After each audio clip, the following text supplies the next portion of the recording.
Welcome back. Ah! There you go. Now that you guys are engaged, shout out to the audience watching who might have just pooped their pants.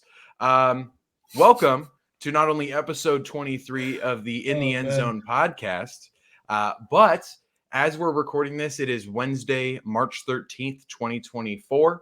It is the first official day of the 2024 NFL season.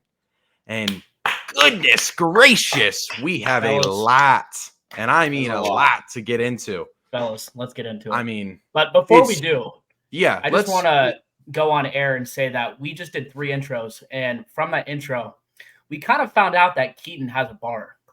Keaton, go for it, buddy. All right, well, so this is episode 23, right? 23, it's a big number. A lot of you are going to say, oh, it's my LeBron James number. It's my GOAT number, right? My Michael Jordan. For me, it's my Draymond year because all I'm focused on is the green, right? 23, Draymond. Boo! Boo! Unfortunately, a bar. They say I can't rap. They say I can't rap. So, anyways, I wanted that on air just because I thought it was funny. Yeah. Let's get into it, fellas. Let's real quick. Well, we don't have to dive too deep into it, but how's everyone doing today? No one's dead. We're still alive. We're good. Cool. Yeah, feeling good news. Ready to talk. Well, sick. I'm really glad we got to. What about you, buddy? Are you still alive? Are you not dead? Yeah, I'm like alive-ish. I don't know. We'll see what today brings. But after looking at all the Seattle Seahawks news, I don't know. We'll see. Hence my background. I've got the Lumen Field background right now. No, that's the New England Patriot background right now. Everything's fine. Yeah. Let's look. Blow this out of proportion. Look, everything with everything that's happened over the last week, we will not be able to cover every construction worker, every dental assistant trade or releasing from the NFL to the Shanghai Sharks, but we can cover the majority of them. Most importantly, we got to talk about the big one. Did the Steelers drop the ball? Because now I know we talked about this last week. They did get Russ, but I wonder if they set their franchise back a little. This could be a really good move, or it could be a really shitty move. They also got rid of Deontay Johnson. Yeah, I know. And they brought in who? What was his name? Patrick Queen. They did bring in Patrick Queen, and they brought in who was the other receiver that they brought in? Oh, it was oh my goodness. Dante it just Jackson. happened today. Dante Jackson. Dante Jackson. Who is that? Dental assistant. No, he was the guy that you were talking about at the beginning. Exactly. He was. Well, the reason we don't know who he was is he was a cornerback with the Carolina Panthers. So, okay. No name dog, as they like to say. Yeah, that's a big one. No, that's a big one. We already talked about the Russ one, so you guys can check out last week's episode, literally titled "Why Did They Let Russ Cook?" So we talked about it clearly. We called it. Yeah. We definitely called him going to the Steelers. Which again, I don't know if they're necessarily screwed or not, but I will say, Sean sent me a funny video, and I can't pull it up right now, but I think it wasn't even a video. It was just a TikTok, but it was one of those TikToks that just shows a photo, or maybe it was a tweet or something. I can't remember, but within it was the odds of the Steelers winning the Super Bowl on this side of the screen, and then the odds of before the Russ trade. And then on this side of the screen, it was the odds of them winning the Super Bowl with Russ, and it was exactly the same. Plus 7,500. Which I was like, damn, that's dumb disrespectful. I'm not going to lie. That he's on the same level as Pickett. It's amazing. It's amazing. But he statistically is a much better. It's hard as a Seahawks fan. Russell Wilson gave us our only Super Bowl in franchise history. He was the NFC West's father. I mean, he owned the NFC West for 9 straight years that he was there. And I feel bad. I feel bad for him now, and I'm really hopeful that he can put it forward. It's just, he's 35 years old now, and he's kind of a scrambler. So you start to question, how fast is he? How quick is he? How agile? You don't question the arm. but the decision making has been a little I don't lackluster know. lately. I don't know. He's a big deep ball threat type of guy. His arm is always there. Have that, and when he gets older, is his arm going to be able to? George Pickens. Is his arm going to be able to suffice all those deep balls? George Pickens, That's the real question. The older he gets, I feel like the older his arm gets, and that's for any NFL quarterback. But I'm not too worried inevitable. about it. I just think, I guess, dude, I don't know. The Steelers right now are an interesting team. I think he'll be fine. It's a very. I think Pickens is a deep ball guy, but I also feel like he's an overall good wide receiver, and I feel like he's not the type of guy that he typically throws too deep. He's never been the type of guy that. Can you hear me? But he can be. Okay, he can be. I mean, my bad. No, you're good. I thought I. But Russ always had. He can be the type. He can be the type of guy to go deep, but I feel like Russ has had that in the past, specifically with Seattle. So I don't know. We'll see. I don't necessarily see him as like a deep ball threat, which he can be for sure. But it's going to be interesting on that team. But dude, I mean, the Steelers are going to be very interesting, especially in that division. I don't know what that division's doing. It really kind of seems like the Ravens are the top dog, and it's not even a question now. And that's one of the other things we can get into right now if you guys want to. One of the biggest signings was Derrick Henry to the Ravens. What do you guys think about that? I think the Eagles' offense is going to be insane. It's going to be a terrifying offense for sure. The Ravens. Yeah. Sorry, I thought you said my bad. Maybe I said Eagles on accident. I meant the Ravens. No,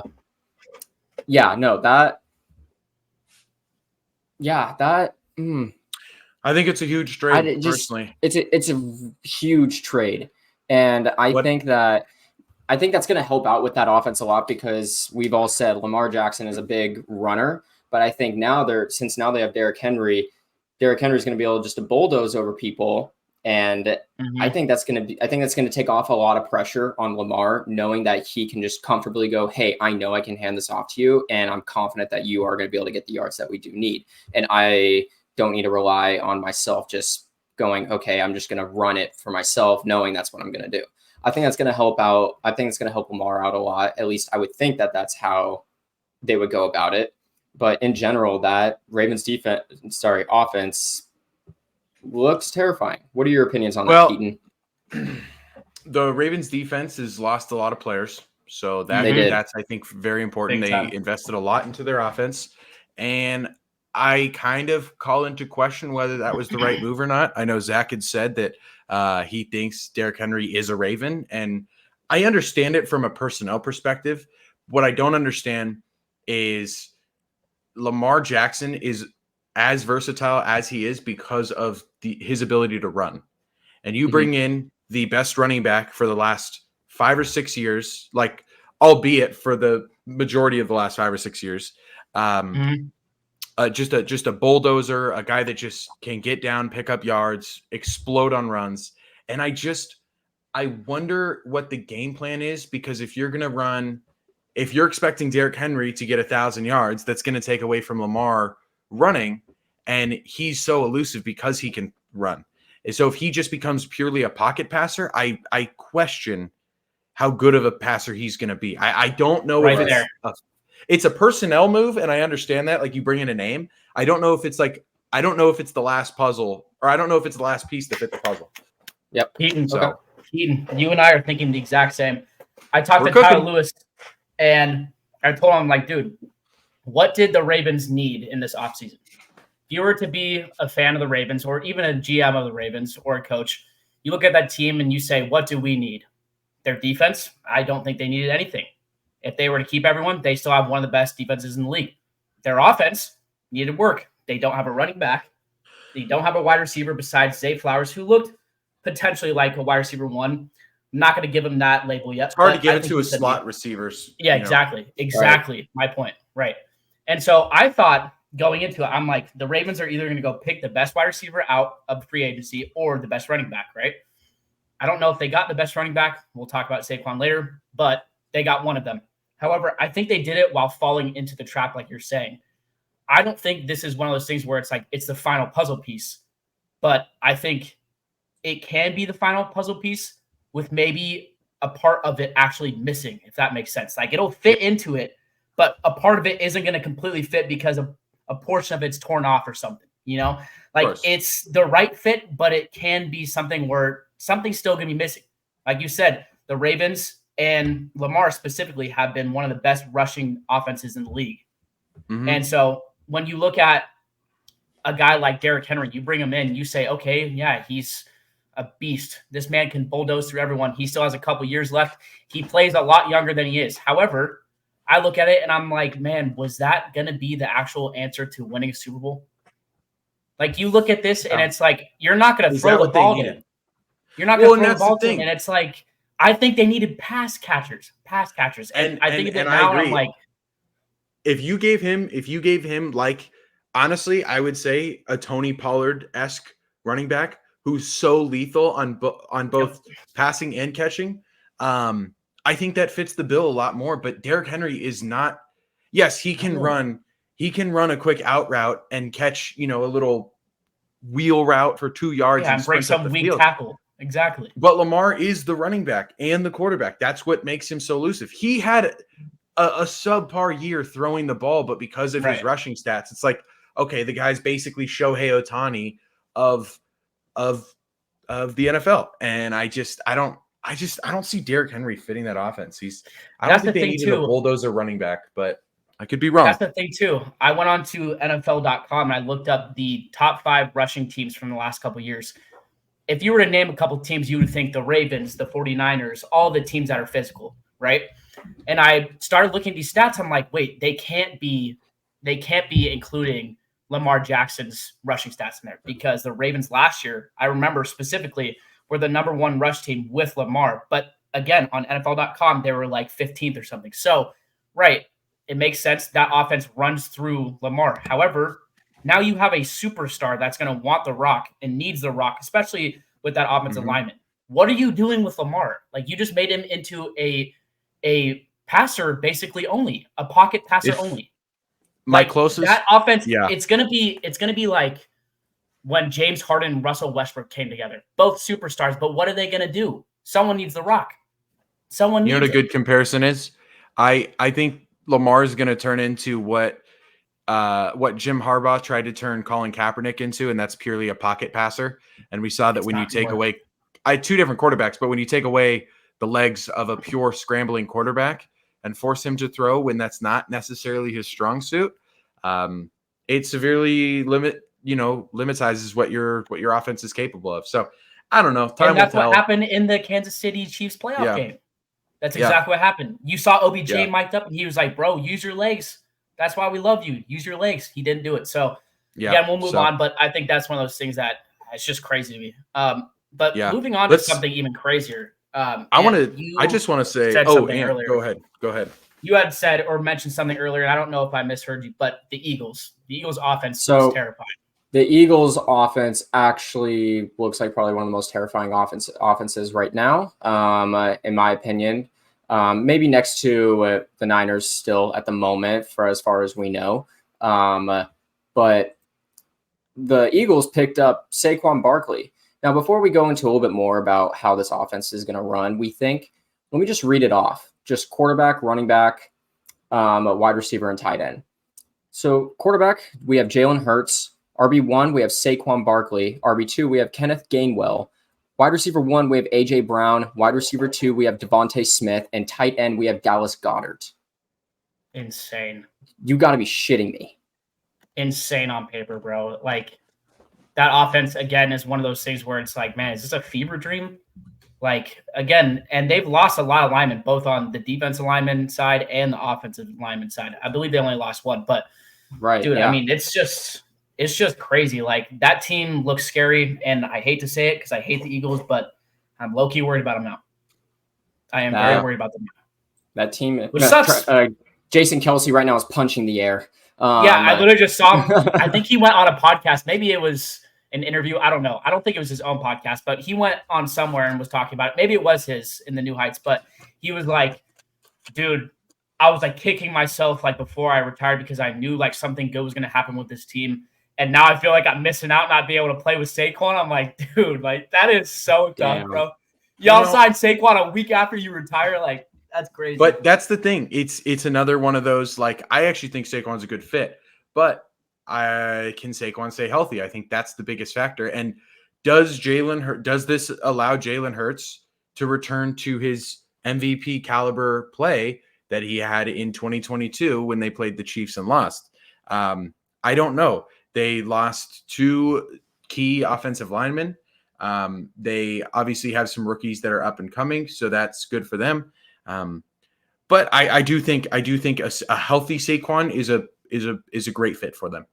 You can't go wrong with Saquon when he's healthy, but that's, the big question is when. I think another thing about that is I also question a little bit of Nick Sirianni's play calling abilities. So I'm wondering how that gets assessed and if they can turn around the culture, because you're only as good as your culture will allow you to be.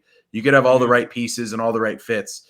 If your culture is off or your coach is not preaching to the choir or is just preaching to the choir, not getting through to the locker room, it's not really going to help much. So time will tell what that does. I guess I have one more question then too, considering this is the Eagles offense. How do you think they're going to utilize Saquon, especially when they're close to either a first down or in the red zone and they're about to get in, they want to get into the end zone, right? It's the Eagles special tush do a lot of pitch options.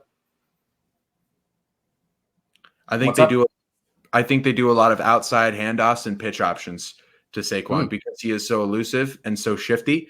You lose Jason Kelce.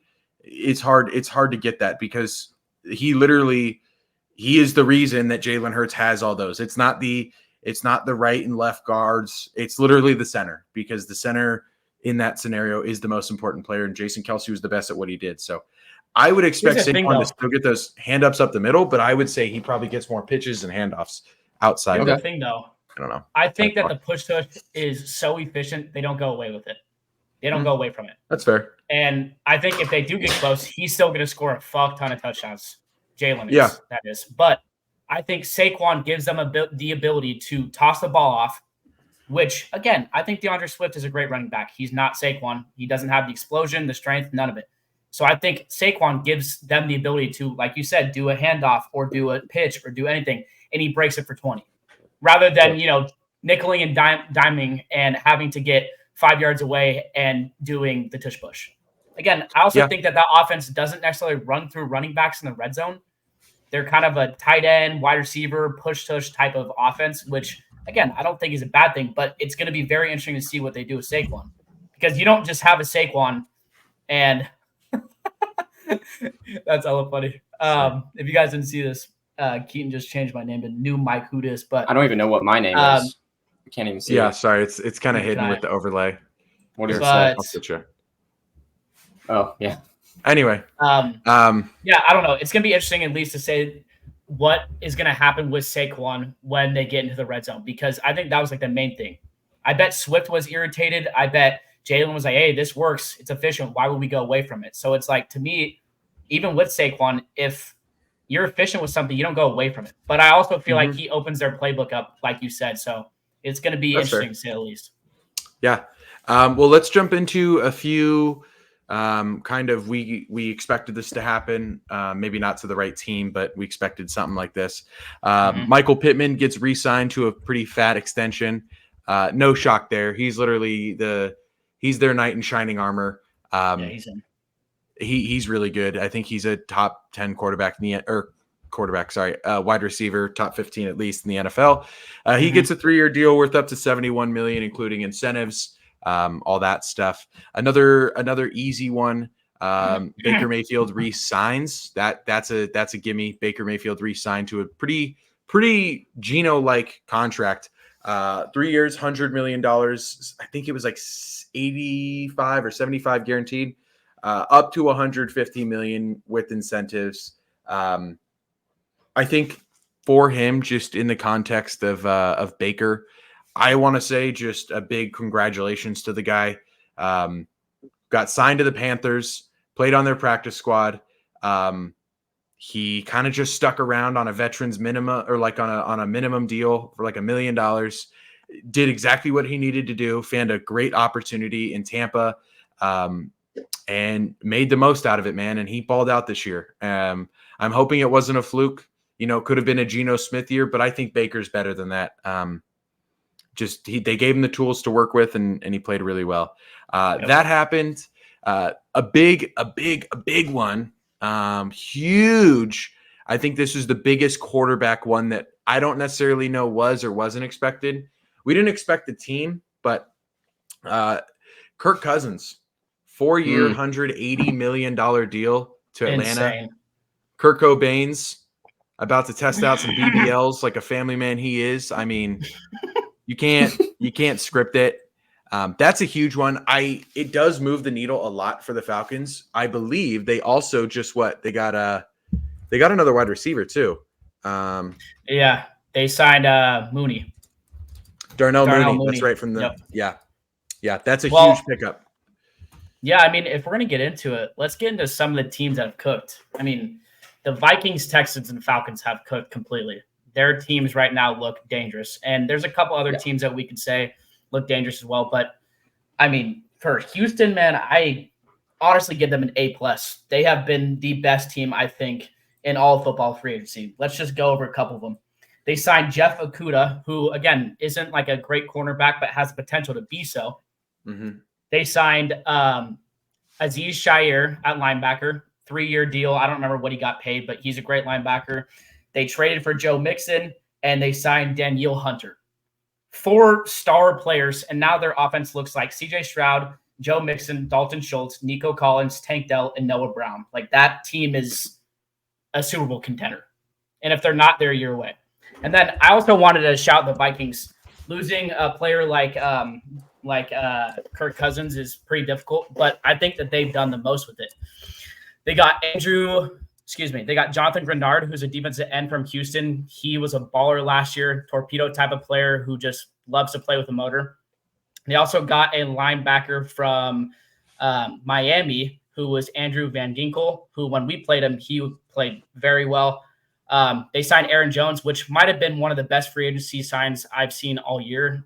At that cheap, it's kind of crazy. And they signed a couple other players, but I think they've done really well as well. And then, like we said, the Falcons. They got Darnell Mooney. They re-signed Nate Landman. They signed Charlie Warner, which is going to be one of those guys I really miss on the 49ers. He was really good in special teams and as a backup for George Kittle. He might cook with them. And then, obviously, Kirk Cousins. You can't really go wrong there. So those were 3 teams I think that I wanted to highlight that did really well. I don't know if you guys want to highlight any other teams, but to me, those are the teams I was like, man, like they put in work. I don't necessarily make sure my mic's on. I don't necessarily have a team that I want to highlight. I'm kind of waiting until draft time to see how a lot of this plays out. I think Packers have just real quick, and I have to jump into some Seahawks talk just for a few minutes, but I think initially I want to talk a little bit about the Packers. So they go from Aaron Jones, who's coming off his 4th straight 1,000-yard plus season, and they release him after saying that, hey, we're gonna take Josh Jacobs. So they pick up Josh Jacobs.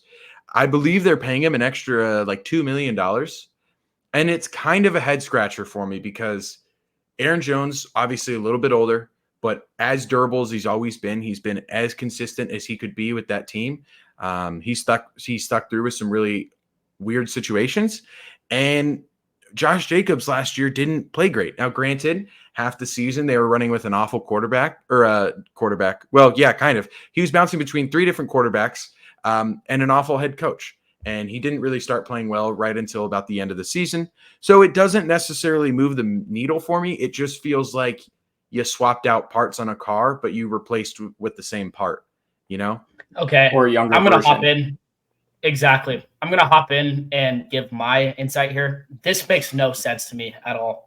You just went from having Aaron Jones and why am I blanking on the other running back? Huge quads. Oh, AJ Dillon. AJ Dillon, thank you. You went from having that tandem. You went from having that tandem to having a running back that is the hybrid of both of them. It makes no sense to me. Like, and then you went and paid him a fuck ton, and the Vikings picked him up for nothing, and he's been a dog for you all these years. I don't know. That made no sense. That was one of those things where I honestly could not believe. But it was signing with Xavier McKinley, I think, is one of the better free agent signing that I've seen all year as well. That guy is a fucking dog. Yeah. My roommate's a Packers fan, and I asked him about this, like, what does this do for him? And he was kind of shocked. And I'll actually, I just want to pull up the text he said, because he knows ball, and that guy bleeds Packer green. So, let's see. Okay, cool. He said, I'm actually so mad we way overpaid for Josh Jacobs and got rid of Jones, who's playing so well, not to mention his locker room influence. And I said, it's not a downgrade I said, it's not necessarily a downgrade in production, I don't think. He said, yeah, but we're paying him $12 million a year. And he's like, if we get Josh Jacobs from 2 seasons ago, our GM Gute is a genius. If we get Josh Jacobs from this past year, we're screwed, especially with Aaron Jones being as consistent as he was. That's a great take. Great take. So, he's, it feels kind of like just kind of a, needle stays in the middle. It's like you traded out a green shirt for a red shirt, but they're still the same brand. It's like, you didn't do anything. Like, dang, that's crazy.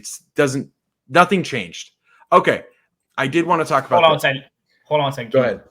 Are you going into Seattle talk? Because I'll give you your segment. Okay.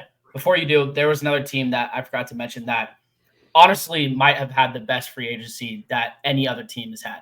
And that's the New York Giants. I know that they got rid of Saquon.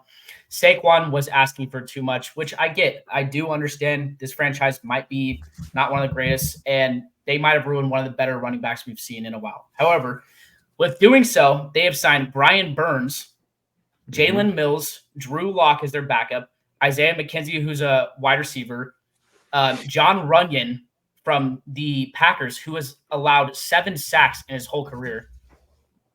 Doesn't get much better than that. Devin Singletary, again, who's not what's his name? Saquon Barkley, but he's a decent, good running back that's 26, I believe, still young.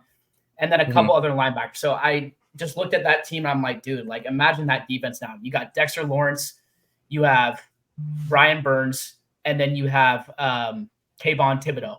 Like that is a solid front. So I want to give them a shout out too. Again, I think they have quarterback problems. We can talk about that a different day, but losing Saquon Barkley is not as big as I think it's going to be for them. Yeah. However, I don't really like Daniel Jones, and we'll see with that.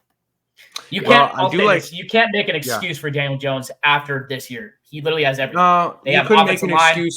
They have running backs, wide receivers. They almost have everything. Now, ever since they gave him a fat contract, he sucked. So yeah. Anyways, I'm not gonna lie. I think Drew Lock competes for that starting job and takes it by the midseason. So that's me. I think Drew Lock is a good quarterback if in the right system. I don't think he's great. Anyway, all right. I want to talk a little bit about Seahawks. Because if you guys know me, you guys have been watching for this whole season. I have been asking for a rebuild for ages now. It's pretty much since the day we let Russell Wilson go. And it felt like we kept splurging in free agency, spending bat racks, and then getting rid of key players that were locker room fits. And we would all, with championship hopes, face mediocrity by the end of the season. And as a fan, I got exhausted. I was so tired of it. I knew mid-season that this was Pete Carroll's last year. I just had a hunch, and I was just ready for change. And so free agency starts, and we are like one of 7 teams that didn't get anyone on the first day of like free agency, the tampering period, right? Then the second day happens, and our biggest move was we re-signed Noah Fant, who I actually that was the biggest one for us to re-sign, in my opinion. But just going through this, we got Leonard Williams as well. That was another big one that we signed, defensive end. But we lost Bobby Wagner to the Commanders.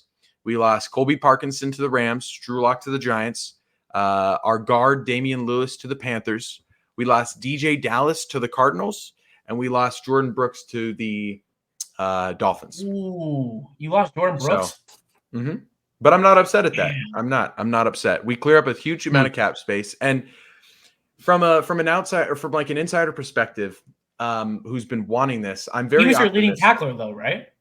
Bobby Wagner was. Jordan Brooks. Bobby Wagner led the league in tackles, so yeah. But Jordan Brooks is really good. He's just, I don't know. He hasn't been able to stay healthy.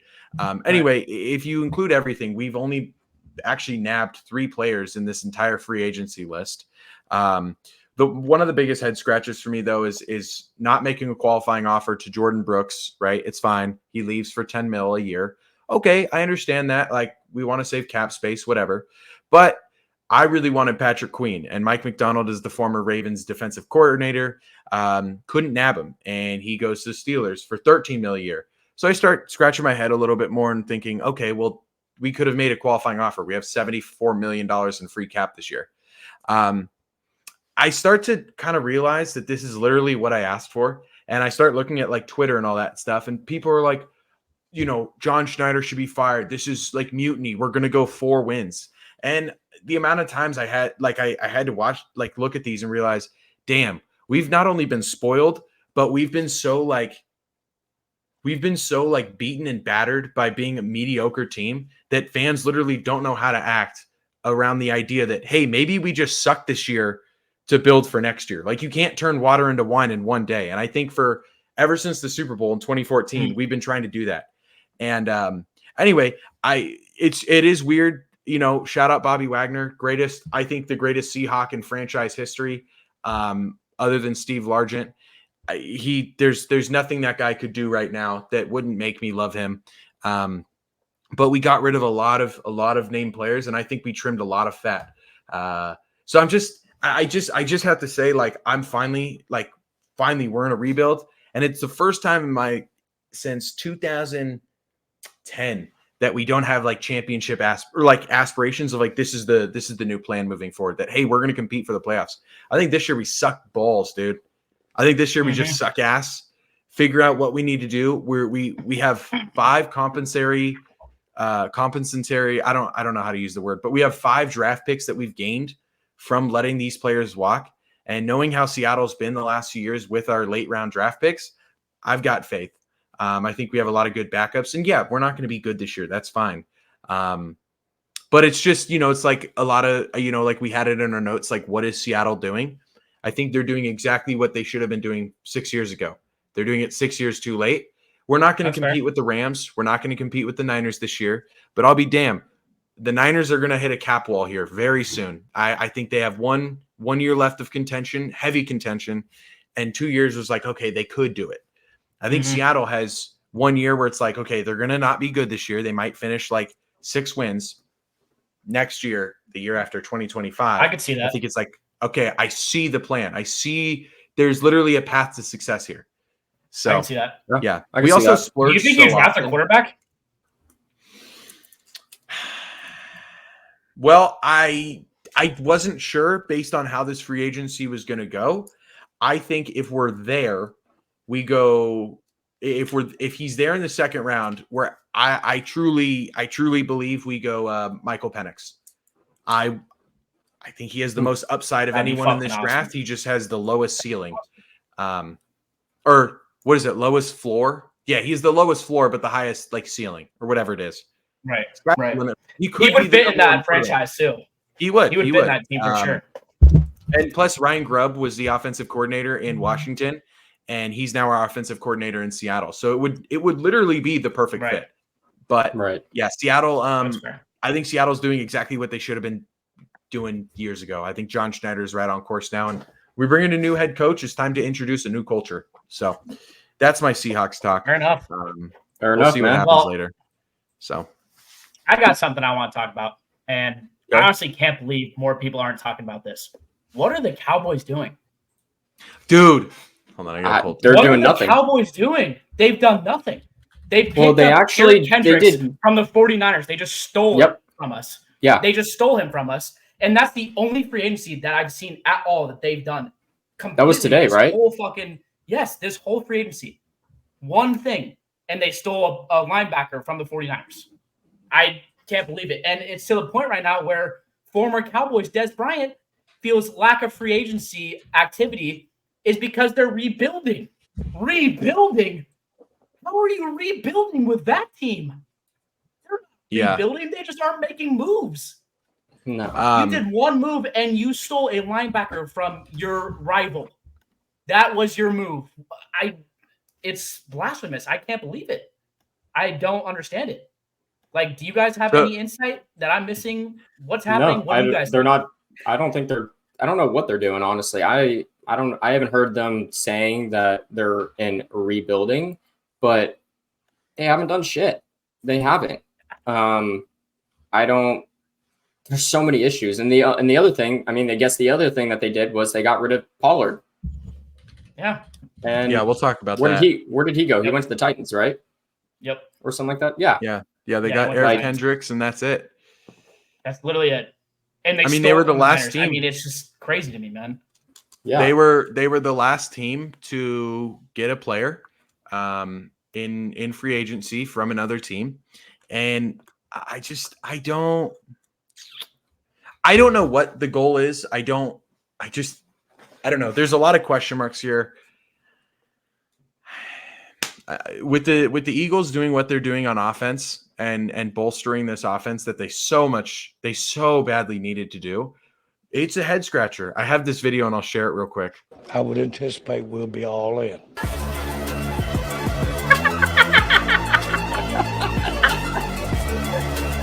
Oh my god! Oh my god! That's hella funny. Yeah. Oh, hold on. Let me switch that around. Yeah, I just, to me, that is the biggest question mark that we've seen. I'm glad that they took Eric Kendricks. I just can't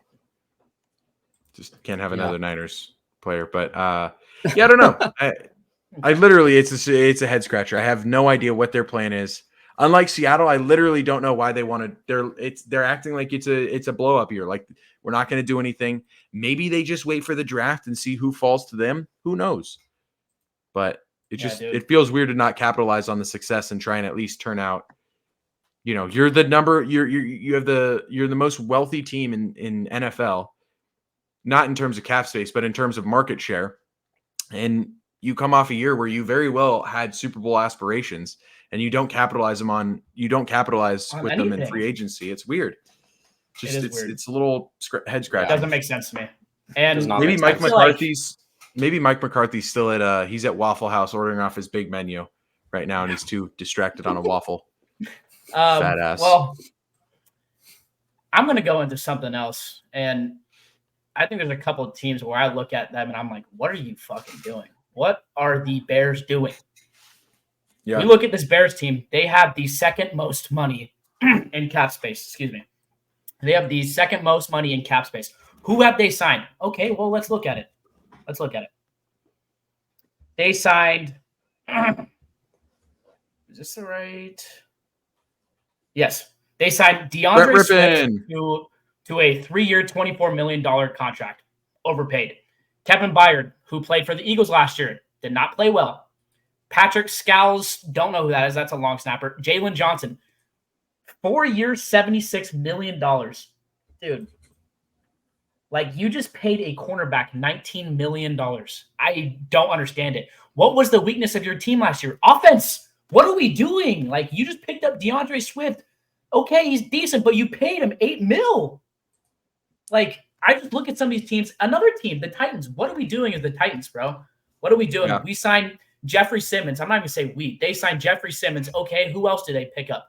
Chris Moore, wide receiver. Who is that? Tony Pollard, though. Tony Pollard. I love that pickup, and I think he's going to do well in fantasy. Then you look again, Calvin Ridley.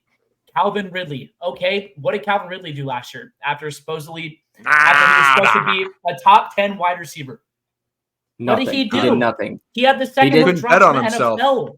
He did something week 1 and week 2, and then that was it. Dude, he had the second most drops in the NFL.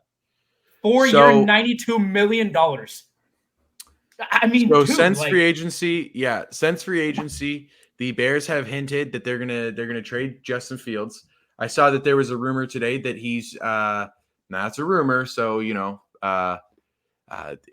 knows if it happens, but he's close to signing with the Raiders. Apparently, that there's a deal on the table and it's just waiting on his ink. I saw that too. They would trade. Raiders could deal that. They did sign Jonathan Owens.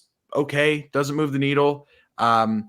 They sign Matt Pryor, offensive lineman, and they signed Brett Rippon. Those are their 3 big splash play. Gerald Everett too. So yeah, really nothing. Yeah, a 34-year-old tight end. Not really, but an old tight end. Yeah. What's that going to do for you?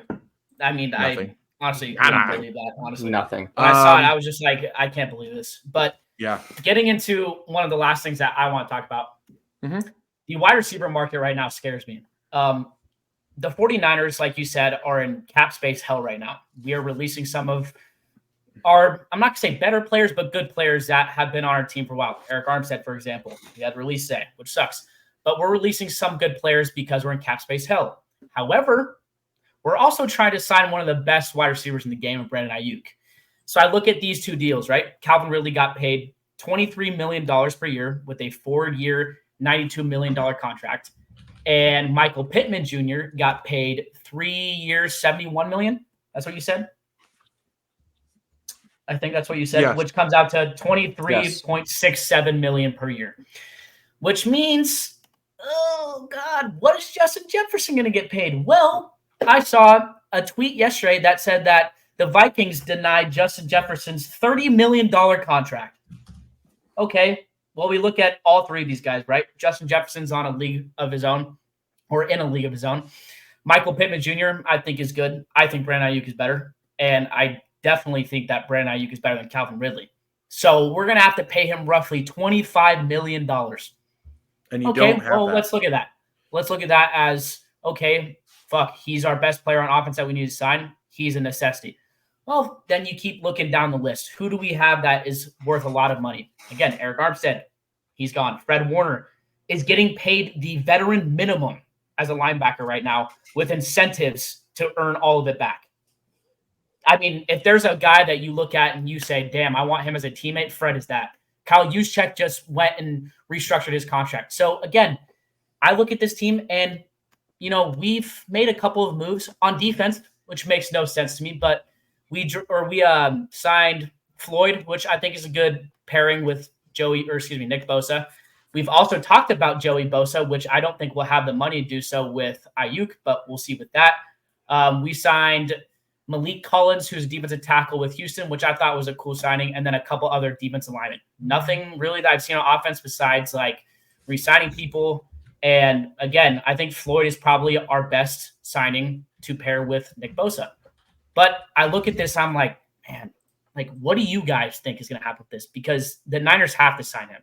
I think if they don't make a splash here in the next couple of days, and they haven't made a splash in the first 3 days, it's obvious to me that they're going to sign him. Do you guys think that? What do you guys think with this? I hope, personally. I don't know. I hope for the Niners' sake that they're somehow able to restructure enough contracts and work out enough cap space to re-sign. But one, we know Brandon Ayuk is not going to take a deal that doesn't match his qualifications. He's not at that point in his career where he's comfortable financially, right? He might be now, but we're talking generational wealth here. And he's proven that he's a top 10 wide receiver and he deserves and he's a generational talent right now. Right. And so I actually wonder if they look at possibly offloading Deebo Samuel. I've seen that kind of in the rumor mill that Deebo Samuel might be on the trade block because of his contract hit. And they would financially be able to support Brandon Ayuk. I think that's a bad move. When Deebo's healthy, they are the second or third most lethal offense, at least in the NFL. And that's when they're the worst, they're the most efficient. I mean, we saw it statistically when Deebo came out of the game, they lost a huge chunk of yards. It went almost in half. So I don't know what they do there. I just texted my dad that. Yeah. I just texted my dad our record when he's on the field versus not. It was, so I know the yards per game was 7.8 yards per game. When he's not on the field, it was 4.6. You mean per play? Per play. Yeah. Per game. In the last 19 games, when Deebo's on the field, the Niners are 14-3. When he's off of it, they're 0-2 with the stats that you're saying as well. So, I mean, it's hard, I understand it's hard it, for and them I've to heard do that as well. I've heard that as well. I actually think what they could do is they trade Deebo. They get a very fancy, very, very fancy first round pick, and they go out and get Adonai Mitchell, Romo Dunze, Jalen Polk, I don't know if they can nab anyone in the top 5, but I think they can get. You can get a splash wide receiver.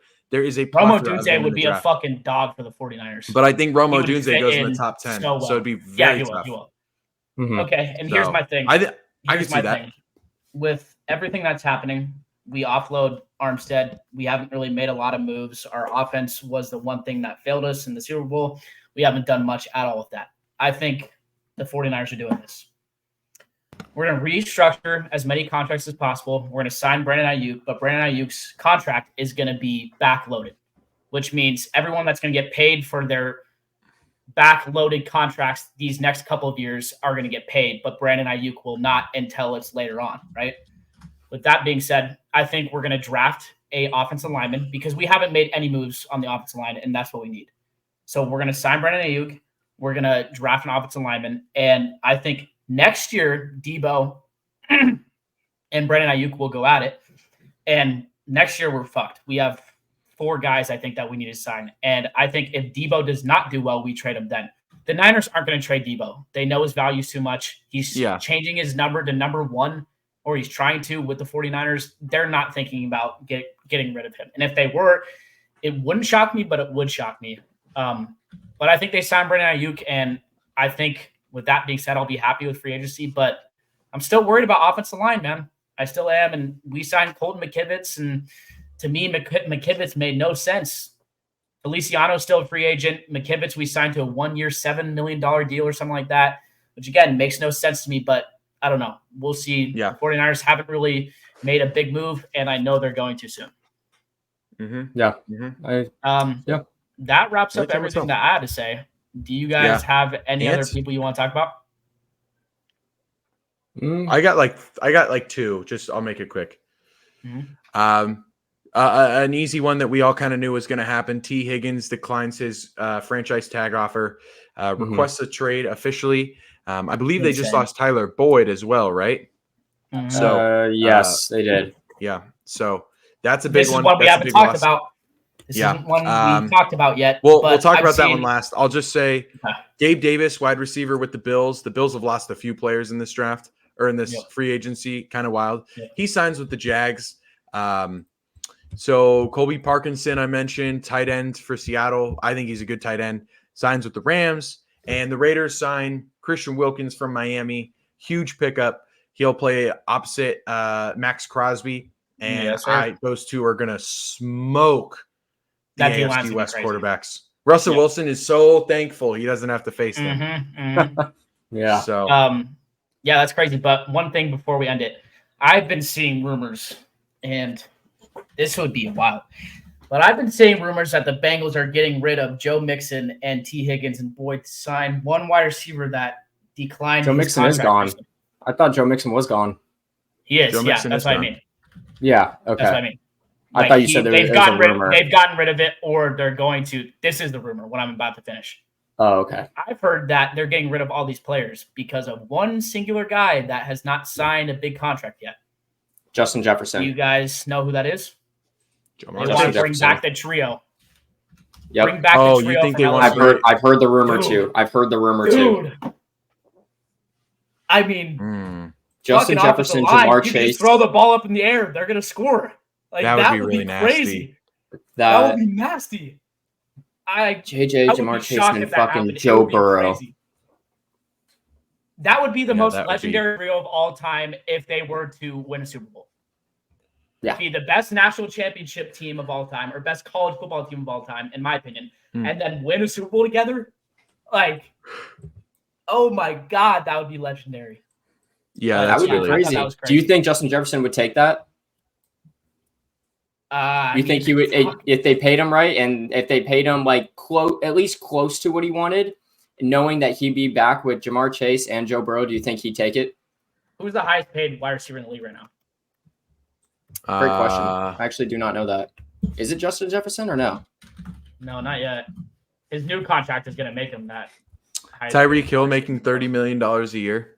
Oh, okay. That makes sense. If Cincinnati offers him anywhere from 28 to 31 million, I think he would take it. But with the Vikings, why would he stay there now? You know? Yeah. Sam Darnold. I don't know. Stay there. Sam Darnold. Sam Darnold. Dude, oh my God, before we end, I'm sorry. My mind's kind of racing, but I saw a Colin Cowherd segment where he's like, it's finally time. My thoughts about Darnold are finally coming true. He has a good wide receiver, good tight ends, good offensive line, good running back.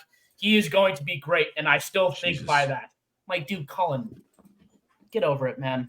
Like, you're a psycho. No kidding. Oh, and one more thing, just before we wrap up, because I just really did not want to talk about it at all. So this is gonna be a wrap up. Patriots suck, and we're gonna be the worst team in the AFC. That's all I gotta say. Yes, you will. Yes, you will. Mac Jones is not your quarterback anymore. Never was, or never. I was waiting for that, Ant. I Dude, didn't really what do you mean? Jacoby Brissett, man. He's your savior. God. Alex and I, okay, Stewie's sister's fiance, we were going back and forth and we were texting. We're both Patriots fans. And I think the entire day, we were texting each other, going back and forth. And I think every word that was texted to each other was multiple swear words. Just talking about how much we are going to suck, which I mean is inevitable. I knew we were going to suck, but I didn't think it was going to be this bad. Patriots don't know what to do during the offseason. I'm convinced. I've been saying it for a few years now, and I'm still convinced. What are we doing? What are we doing? I can tell you what you're doing. What are we doing? And what would you consider the Patriots right now? A rebuild team? Yeah. Yeah? You'd say so? Yeah. What do you think you guys are rebuilding? I don't know. I don't know. You guys are rebuilding the retirement home. I mean, let's list off some of these players. You have Austin Hooper, 29 going on 30. You have Jacoby Brissett, who, okay, let's rebuild the 2016 Patriots. He played there in 2016. He's been a backup his whole fucking life. I mean, what are we doing, man?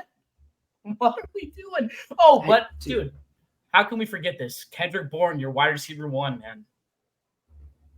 You know what? At least we got rid of Devontae Parker. And at least we got rid of Devontae Parker. What if Devontae Parker goes ballistic Antonio this year, though? I don't know why we signed Antonio Gibson. I don't get it. We have Ramondre and we have Zeke. I don't get it. It makes no sense. Makes no sense.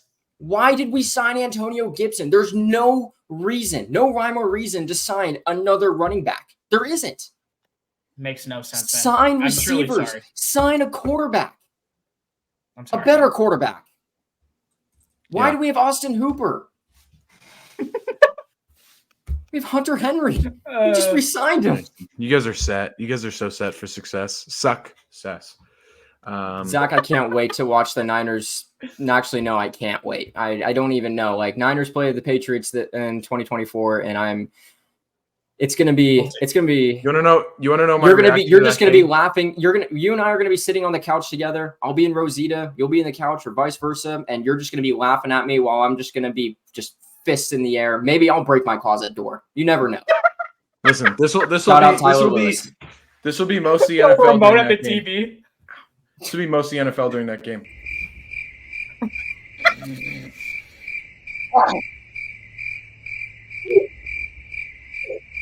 Oh my God! Watch it be a Sunday night football game too. Oh, shoot me in the. Let's wrap it up, though, fellas. I mean, right, yes, that was a hell of a podcast. A lot of information. Yeah, it was a great episode. Hey, we got draft is only. Good job, fellas. Draft is only 4 weeks away. I want to say something. If we are all still doing this by next season, we should all go to Green Bay and attend the draft. Dude, I would be so down. I'd be down. That'd be so fun. That'd be a lot of fun. All right. That'd be a lot of fun. To the audience, welcome back. You know, if you guys stayed to hear that second part.